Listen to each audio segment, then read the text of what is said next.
नमस्कार। आदिकाल की सामाजिक परिस्थिति को लेकर आज हम चर्चा करने वाले हैं। प्रत्येक युग का साहित्य अपनी विभिन्न परिस्थितियों की उपज होता है। इसका कारण यह है कि वे उसके निर्माण में प्रेरक तत्वों का काम देती है। कोई भी साहित्यकार उनसे अप्रभावित नहीं रह सकता, फलस्वरूप वे उसके साहित्य में प्रतिफलित हो उठती हैं। अतः किसी भी काल के साहित्य के वैज्ञानिक अनुशीलन के लिए उस युगीन परिस्थितियों का ज्ञान आवश्यक है। युगीन पीठिका का निर्माण तत्कालीन राजनीतिक, धार्मिक, सामाजिक, सांस्कृतिक और साहित्यिक परिस्थितियों से होता है। अतः हिंदी साहित्य के अनुशीलन के लिए उसका ज्ञान होना जरूरी है। सामाजिक परिस्थिति को लेकर जब चर्चा करते हैं तो ये बात सामने हमारी होनी चाहिए कि जिस युग में धर्म और राजनीतिक की दिनहीन दशा हो, उस युग में उच्च सामाजिकता की आशा नहीं की जा सकती। राजनीतिक दृष्टि से अव्यवस्था तो धर्म के नाम पर अधर्म फैला था। सामान्य जनता युद्धों में पीस रही थी और जनता आर्थिक संकट में थी। ये आदिकालीन सामाजिक स्थिति को लेकर हम चर्चा करें।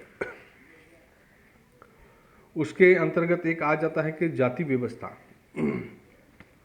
इस युग में जाति व्यवस्था के बंधन कठोर बन गए थे। अब जाति गुण और कर्म के आधार पर न होकर वर्ग के आधार पर मानी जाने लगी थी।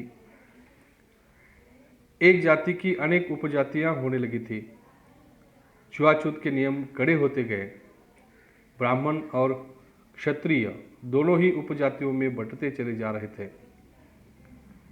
हिंदू जाति की पाचन शक्ति का प्रायः ह्रास हो चुका था और हिंदुओं को इस बात की इच्छा नहीं होती थी कि जो वस्तु एक बार भ्रष्ट हो गई है उसे शुद्ध करके फिर से ले लें।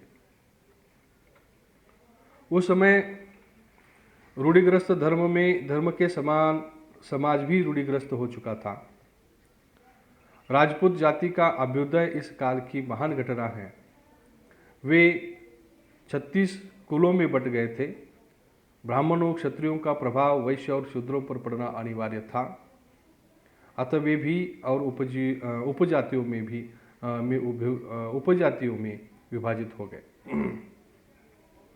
वंशों ने कृषि त्याग कर एक वाणिज्य को प्रमुख व्यवसाय बना लिया और शूद्रों को समाज में विशेषाधिकार प्राप्त न थे।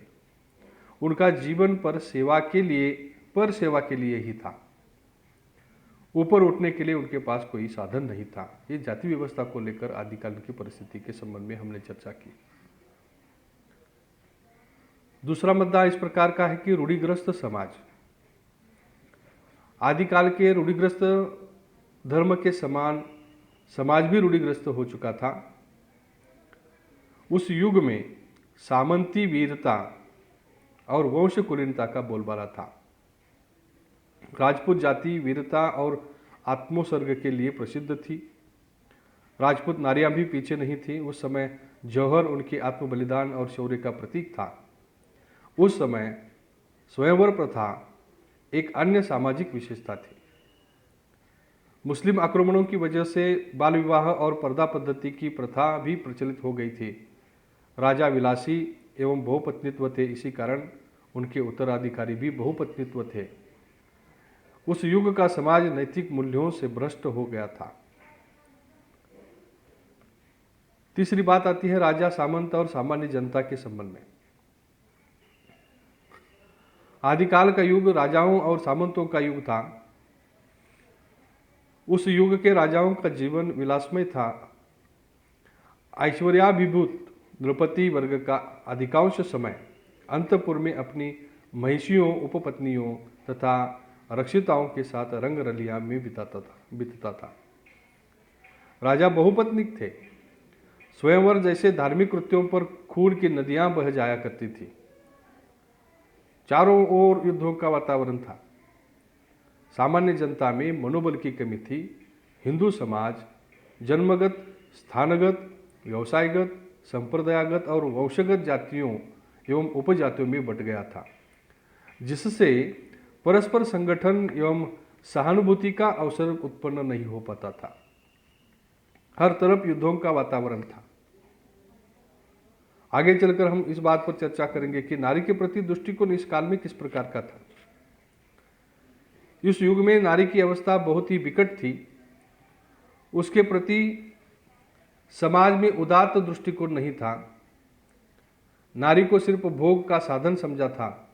उस युग में बाल विवाह, पर्दा पद्धत तथा सती प्रथा का भी नारी के बोलबाला था और नारी को कोई सामाजिक महत्व नहीं था। उसे सिर्फ भोग का साधन समझा था। सिर्फ नारी की प्राप्ति के लिए अनेक राजाओं में युद्ध भी होते थे। विवाह एवं उत्सव को लेकर चर्चा करेंगे तो उस समय यानी आदिकाल का समय के विवाह को लेकर हम चर्चा कर रहे हैं। उस समय लगभग सभी करते थे और गृहस्थ आश्रम एक ऐसे मर्यादित आश्रम के रूप में माना जाता था जिसके द्वारा अर्थ और काम की प्राप्ति हो सकती थी।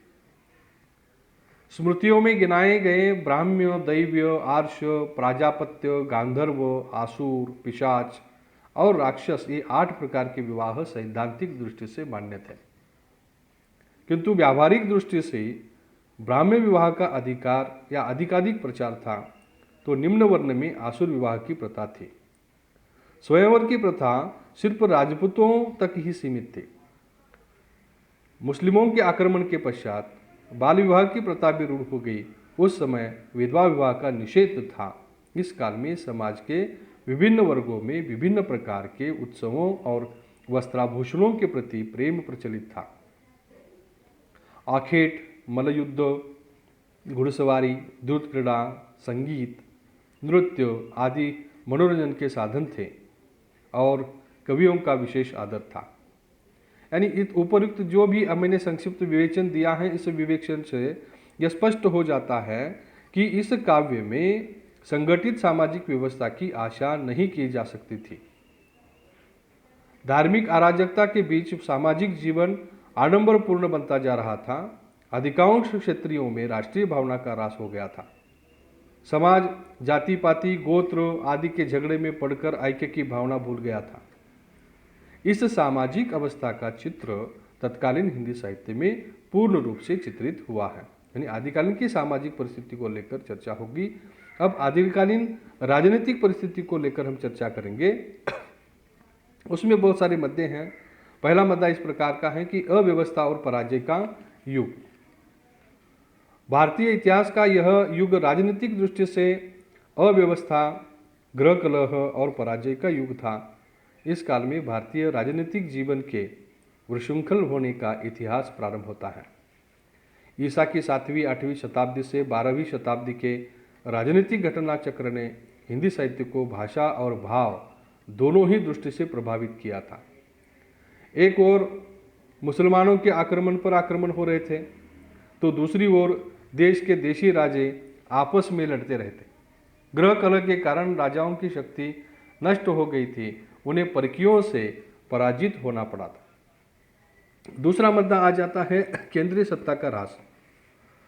सम्राट हर्षवर्धन के निधन के पश्चात मानो एक प्रकार से उत्तरी भारत से केंद्रीय सत्ता का ह्रास हो गया और राज्य सत्ता पूर्ण रूप से डावाडोल हो गई। 9वीं शताब्दी में प्रतिहार मिहिर भोज ने उसे फिर समेटा, तो उधर दक्षिण को राष्ट्रकूटों के साम्राज्य ने संभाल कर रखा था।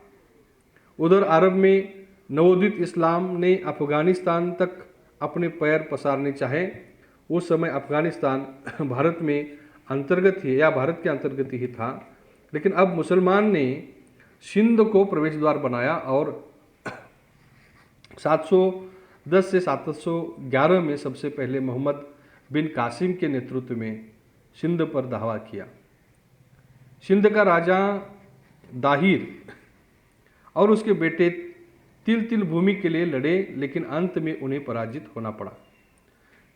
फिर 739 में तत्कालीन अरब सेनापति ने सिंध से कच्छ, दाखिनी मारवाड़, उज्जैन और उत्तरी गुजरात को ध्वस्त कर दक्षिण गुजरात में प्रवेश किया। लेकिन चालुक्य सेनापति ने अरब सेना को सिंध तक ही सीमित रखा। उस समय कश्मीर में सम्राट ललितादित्य का शक्तिशाली राज्य था। 11वीं-12वीं शताब्दी में दिल्ली में तोमर, अजमेर में चौहान और कन्नौज में गाहडवान के शक्तिशाली राज्य बने। उस समय बिसलदेव चौहान ने तोमरों से दिल्ली ले ली और हिमालय तक अपने राज्य का विस्तार किया। इस तरह तीनों आपस में लड़ते रहे। उन्होंने कभी एकत्रित होकर विदेशी आक्रमणों का सामना नहीं किया, अतः एक एक करके भी पराजित होते गए। तीसरा मुद्दा आ जाता है कि मोहम्मद गजनवी और शहाबुद्दीन गौरी के आक्रमण का। मुसलमानों ने सिंध को प्रवेश द्वार बनाकर उत्तरी भारत पर आक्रमण करके उत्तरी भारत पर अपना कब्जा किया। उस समय देशी राजाओं में मनोबल की कमतरता और अपने राजाओं के प्रति उदासीनता होने की वजह से वे विदेशियों से हारते चले गए। 10वीं शताब्दी के अंत में गजनी का राज्य मोहम्मद गजनवी के हाथ में आ गया था। उसने भारत पर अनेक बार आक्रमण किए। उससे उत्तरी भारत पूर्ण रूप से उद्ध्वस्त हो चुका था। उसने अपने राज्य विस्तार के लिए सोमनाथ, कन्नौज और कालिंजर के समृद्ध मंदिरों में जमा अपार धनराशि को क्या कर दिया कि उसने लूटा था। बाद में गजनी का राज्य शहाबुद्दीन गौरी के हाथ में आया। उसने पृथ्वीराज चौहान पर अनेक बार आक्रमण किए। गौरी को पृथ्वीराज से अनेक बार पराजित होना पड़ा। अंत में कन्नौज के राजा जयचंद के षड्यंत्र के परिणाम स्वरूप पृथ्वीराज मोहम्मद गौरी से पराजित हुआ और मारा गया। फिर कन्नौज और कालिंजर का भी पतन हुआ और दिल्ली में तुर्की सल्तनत का झंडा फहरने लगा। इस तरह उत्तर भारत में मुस्लिमों की सत्ता का उदय हुआ। क्यों हो गया ये सारा वातावरण, इस प्रकार की प्रचलन क्यों चलता रहा, तो इसके संबंध में अगर हम कहेंगे तो संकुचित राष्ट्रीय भावना इसके पीछे का मूल कारण है। उस युग में राजा अपने 50 गांवों को ही अपना राष्ट्र समझते थे। उन्होंने व्यापक रूप में समूचे भारत को अपना राष्ट्र नहीं समझा था। हिंदुओं में अपना राज्य फैलाने की लालसा लिए अनेक वीर थे, किंतु आक्रमण के समय पड़ोसी राज्य के से उदासीन रहते थे और उनमें संकुचित राष्ट्रीयता थी। इसी कारण उन्होंने विदेशी आक्रमणों का एक होकर सामना नहीं किया था। सभी राज्य के राजा आपस में लड़ते रहे और एक एक करके पराजित होते रहे। वैयक्तिक वीरता होते हुए भी उन्हें दूसरों से पराजित होना पड़ा। वे यदि सम्मिलित रूप से विदेशी आक्रमणों का सामना करते तो निश्चित रूप से भारत का मानचित्र आज कुछ और होता। अभी तक जो जानकारी आपको दे दी, इसका सर्वेक्षण करने के पश्चात, इस राजनीतिक परिस्थितियों के सर्वेक्षण के पश्चात एक कहा जा सकता है कि आदिकाल का युग भारतीय युग का पतन काल का युग है और इस युग में पारस्परिक फूट, कलह, विलासिता के कारण भारतीय शक्ति ध्वस्त हुई थी और इस्लाम एक ओर तो भेदभाव जर्जर भारत में समानता का मंत्र लेकर आया था और दूसरी ओर कृपाण की शक्ति और समानता के मंत्र ने भारतीय दलितों में ऊपर उठने का संकल्प उत्पन्न किया। इसी वजह से भी हिंदू सत्ता धीरे धीरे समाप्त होकर मुसलमान सत्ता का उदय हुआ और इस युग के राजनीतिक परिस्थितियों का आदिकाल के साहित्य पर अधिक प्रभाव हमें दिखाई देता है।